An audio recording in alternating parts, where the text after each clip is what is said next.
अतीक अहमद में माफिया नहीं, सिर्फ मुसलमान देखने वालों को आज एक लिस्ट भी देखकर बड़ा झटका लगेगा। इस लिस्ट के बारे में अभी आपको थोड़ी देर में बताऊंगा, वो लिस्ट दिखाऊंगा भी, लेकिन पहले आपको उन मुसलमानों का दर्द सुनाता हूं जो अतीक के सताए हुए थे। पहले आप प्रयागराज के ही सादिक को सुनिए, जो राजू पाल हत्याकांड में अतीक के खिलाफ एक गवाह है। इस गवाही की क्या कीमत चुकाई इस सादिक ने, सॉरी मुझे भी असदुद्दीन ओवैसी की तरह बताना चाहिए, मुसलमान सादिक ने गवाही की क्या कीमत चुकाई, और उस कीमत उसने चुकाई मुसलमान अतीक अहमद को। सुनिए मुसलमान सादिक की जुबानी।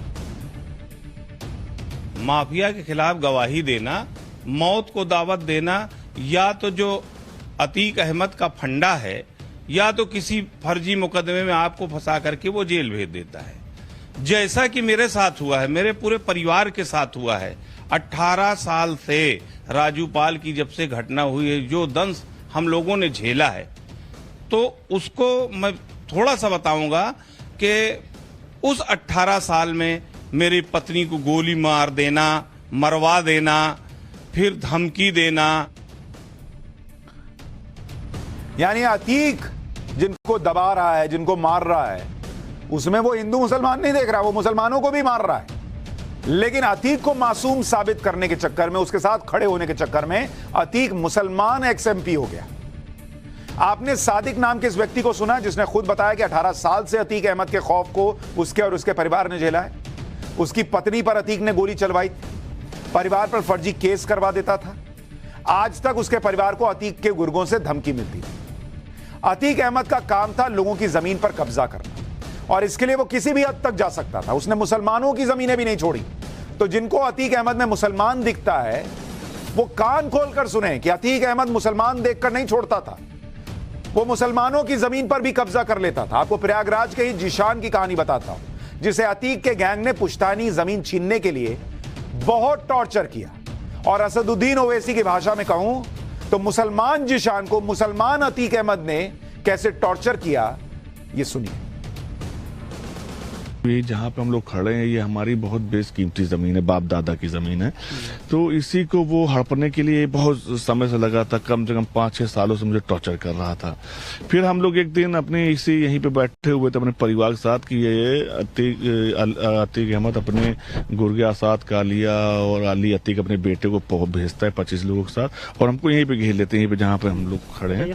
जी यहीं पे घेर के हमको, और उसके बाद हम लोगों को घेर के तुरंत जो है पिस्टल राइफल कट्टा सटा देते हैं और कहते हैं कि लो अब्बा से बात करो।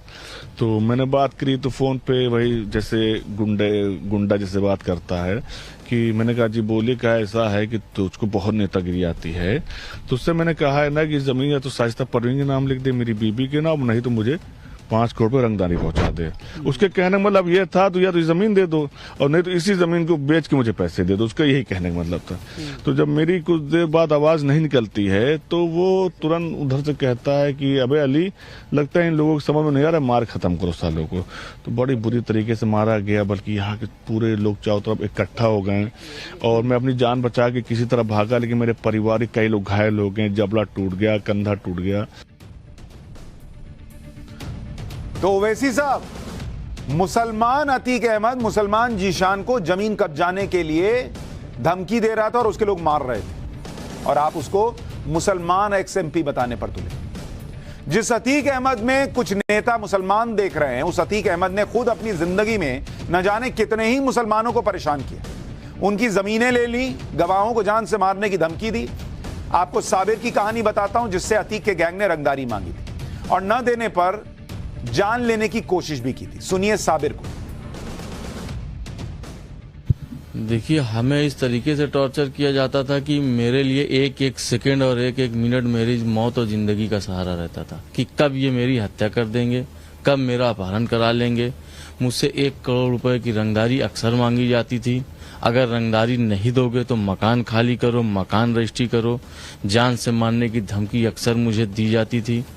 किसी तरह हम आज 3-4 साल से अपनी जान बचाते बचाते यहाँ वहाँ कहीं न कहीं अपना किसी तरीके से गुजर बसर करते थे। आसाद कालिया है, आसाद कालिया का भाई फैजान है, उसमें काफ़ी लोग हैं, नामी है, शकील है, और सैफ है, इस तरीके से। अतीक का बेटा भी था क्या उसमें? उसमें अतीक का बेटा गाड़ी में बैठा हुआ था, क्योंकि देखिए वहां पर क्या मामला है कि इनका ये पूरा बाहुल क्षेत्र है, अक्सर ये सबको दाब के और दबाव में रखा गया है, इसलिए कोई जो है इनके खिलाफ आवाज उठाने के लिए तैयार नहीं था। मुझे इसी घर के नीचे मेरे ऊपर जिस तरीके से इन लोगों ने हमला किया था, अगर शायद उस टाइम में अपनी जान बचा के न निकलता तो शायद असाद कालिया था, उसके साथ में सारे लोग थे, अली भी मौजूद था, मुझे जान से मार देते। मैं अपने आप को कभी सुरक्षित समझा ही नहीं। यहाँ के लोग इस तरीके से डरे हुए थे कि कभी किसी ने अतीक अहमद के खिलाफ या उसके गुर्गों के खिलाफ या उसके परिवार में उसके बेटों के खिलाफ कभी आपने सुना एक और मुसलमान जिसको मुसलमान अतीक अहमद ने परेशान किया।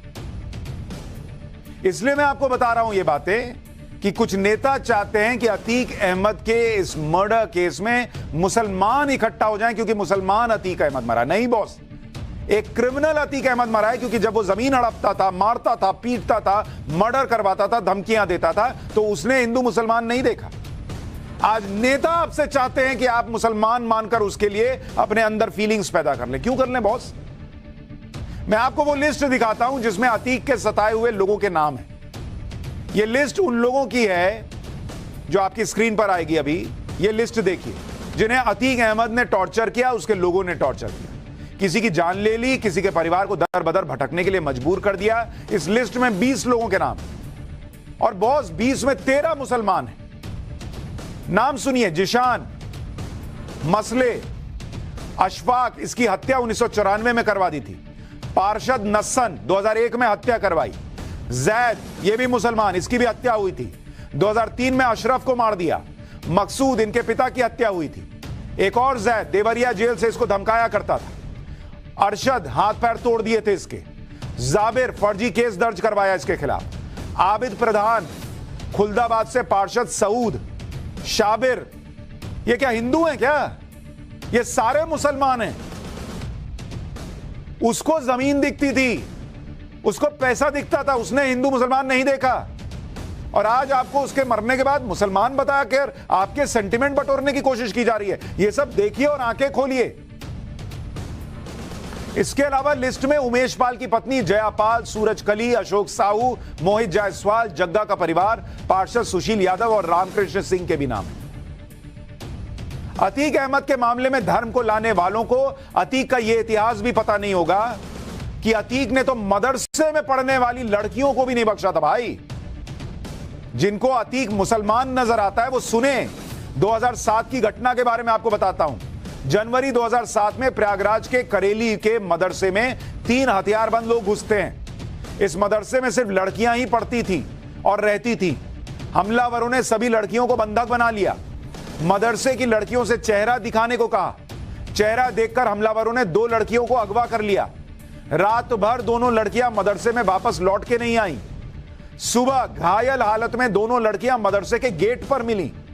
दोनों लड़कियों के साथ दुष्कर्म की पुष्टि हुई। दुष्कर्म का आरोप अशरफ के लोगों पर लगा। पुलिस ने 4-6 लोगों को पकड़ा, लेकिन कोई सबूत नहीं मिला और इस घटना के बाद मुस्लिम समुदाय अतीक से दूर होने लगा था। जिसने मदरसे की मुस्लिम लड़कियों को नहीं छोड़ा, आज उसको मुसलमान बताकर सेंटिमेंट जुटा रहे हैं, पॉलिटिक्स कर रहे हैं लोग।